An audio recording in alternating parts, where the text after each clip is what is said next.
Olá, pessoal, tudo bem?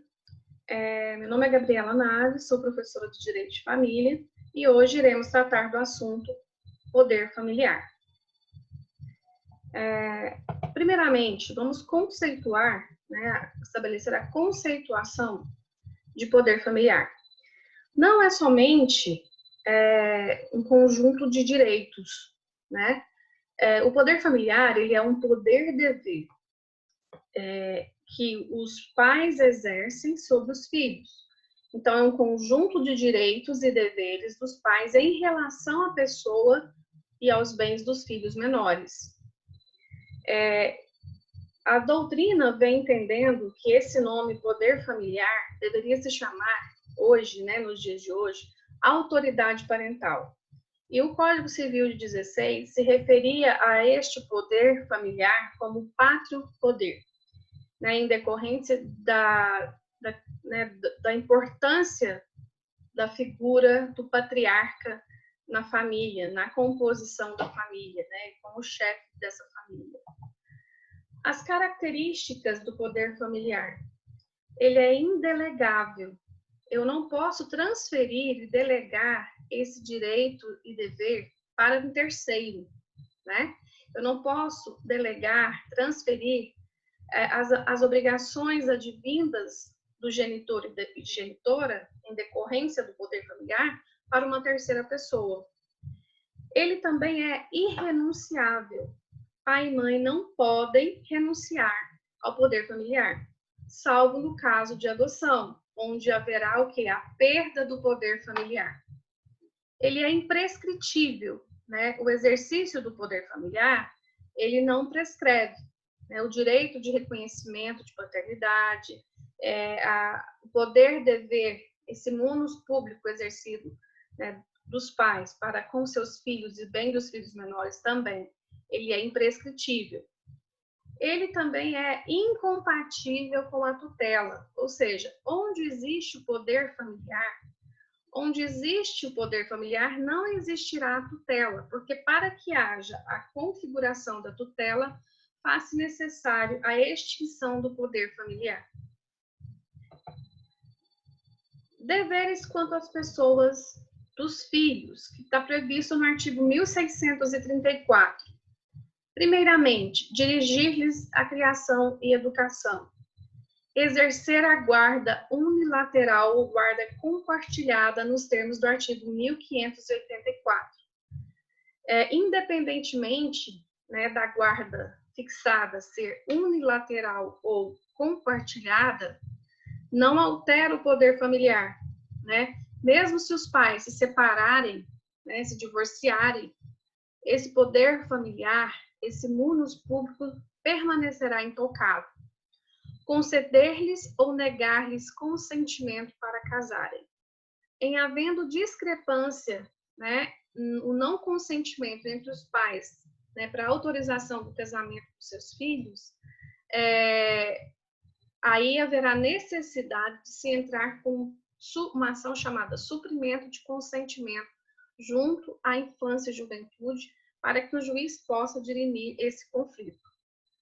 Conceder-lhes ou negar-lhes consentimento para viajarem ao exterior.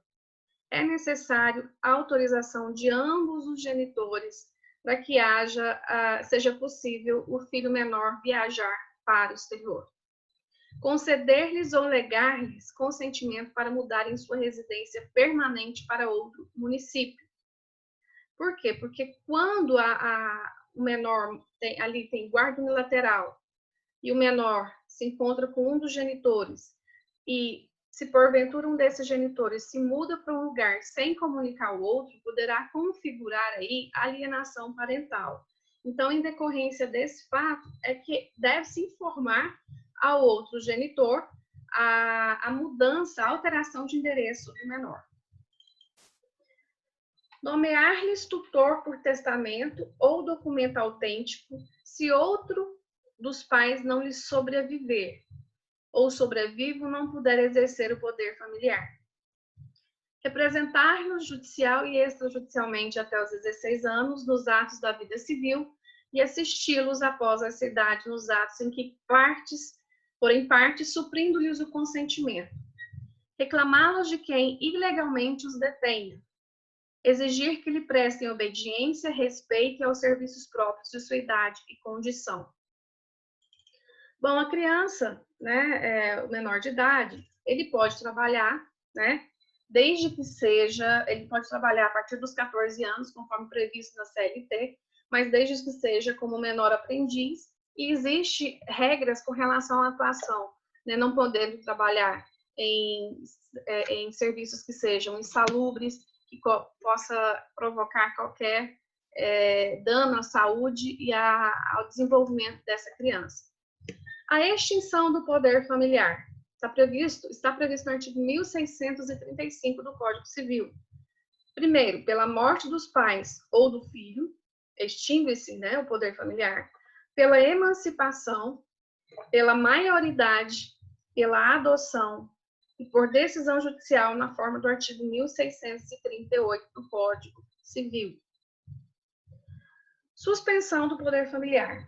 A suspensão do poder familiar nada mais é do que uma sanção imposta pelo juiz com caráter punitivo, né, para proteger o menor, punir a atitude praticada pelo pai ou pela mãe, né? É imposta nas infrações menos graves. No caso, a suspensão do poder familiar, ela pode ser temporária, né?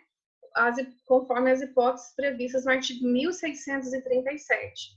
No caso, abuso ao poder do pai ou mãe, falta aos deveres paternos, dilapidação dos bens do filho, condenação por sentença irrecorrível, maus exemplos, crueldade ou outro ato que comprometa a saúde, segurança e moralidade dos filhos.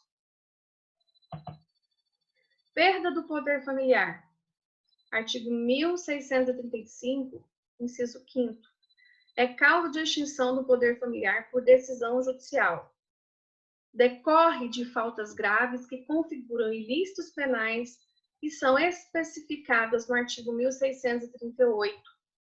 É permanente, a perda do poder familiar ela é permanente, pois só podem recuperá-lo em procedimento judicial específico, de caráter contencioso, desde que comprove a cessação das causas que a determinaram. É imperativa e não facultativa. Abrange toda a prole. O procedimento a ser seguido é o disciplinado no artigo 155 do Estatuto da Criança e do Adolescente. Então, com relação à perda do poder familiar, para que haja a possibilidade de haver a adoção, né, faça necessário que haja ali a destruição do poder familiar, né, dos pais biológicos, né? Então, é necessário a perda desse poder familiar para que haja possibilidade de adoção pela família adotiva, né?